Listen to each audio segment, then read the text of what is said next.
Hi, so the issue of account sharing has come up again. I've done a few videos on Limit in particular being banned for, amongst other things, account sharing, or members of Limit anyway, not the whole guild. And I thought I would set out my theory, because I don't seem to see this ever being discussed, on why it is that, for example, North American players are banned for account sharing. But as people have pointed out, EU guilds that do it, or EU players that do it, seem to get away with it.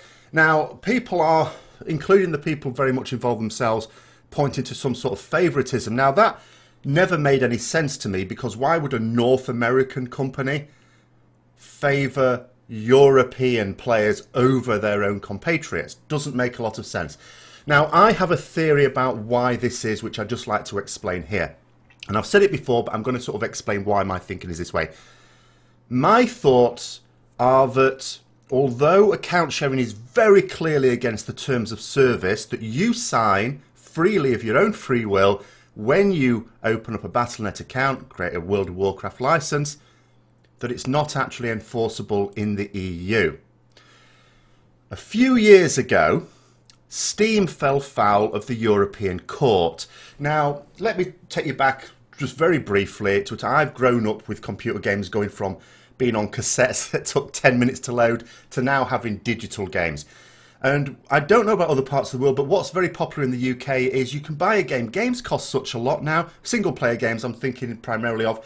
And you only get like a few months play out of it. So it's very common in the UK to see shops out in town where you buy the game, you play it for a few months, then you've exhausted the content. So you take it back in, you resell it. You obviously don't get as much money back for it. But you can use that towards another game. So you're not having to buy all these titles that stay on a shelf if you don't want to play it ever again once you've played it through. And Steam then, when it came out, because it's digital licenses, it tried to enforce something a few years ago with a user agreement whereby you purchase the digital game and then it's yours. You can't resell it. You can't actually resell it and then use the money to put towards another game. But the European Court stepped in and says, no, you're not allowed to do that. If you purchase a game or you purchase a license, and it doesn't matter whether there's a physical copy of the game or it's intangible in their own words, you are allowed to resell it. And I'm going to just quote something here. This is from the European Court's judgment.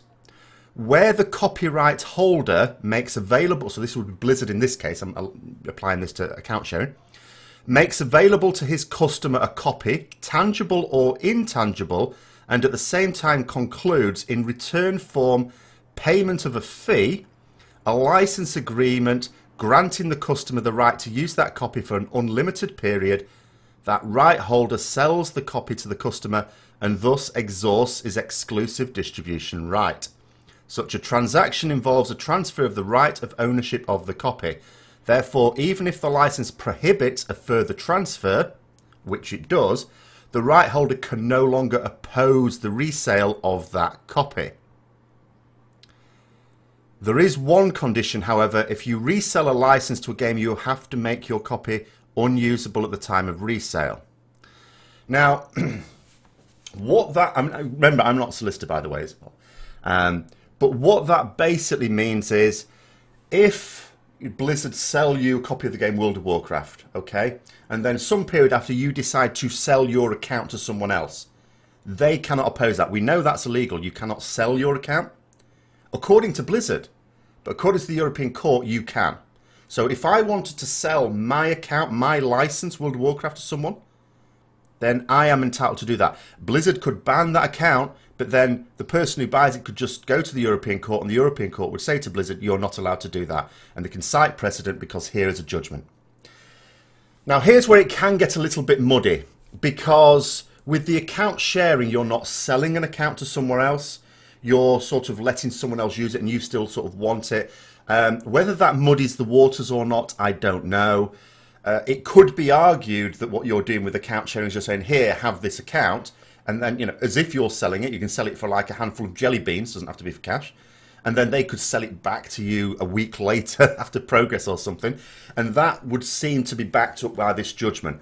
So I'm not going to go on forever on this, and you can agree with this or you can disagree with it. If you want to look it up, then just all you have to do is Google European court action against Steam on reselling licenses. You'd be able to find out this information yourself.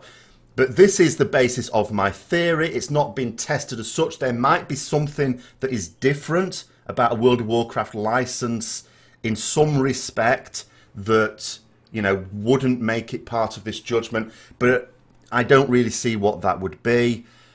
So yeah, this is what my theory is, why European guilds get away with it, because Blizzard don't want to slap bans on them only to have it overturned since this judgment came out against Steam, because it's very, very likely that there's nothing special about a Blizzard license compared to, say, a Steam license.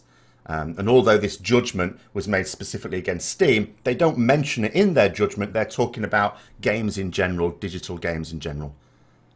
So that is the reasoning behind why I think European guilds get away with it, or guilds in countries or where the game is distributed through the EU, as compared to people who play on North American realms.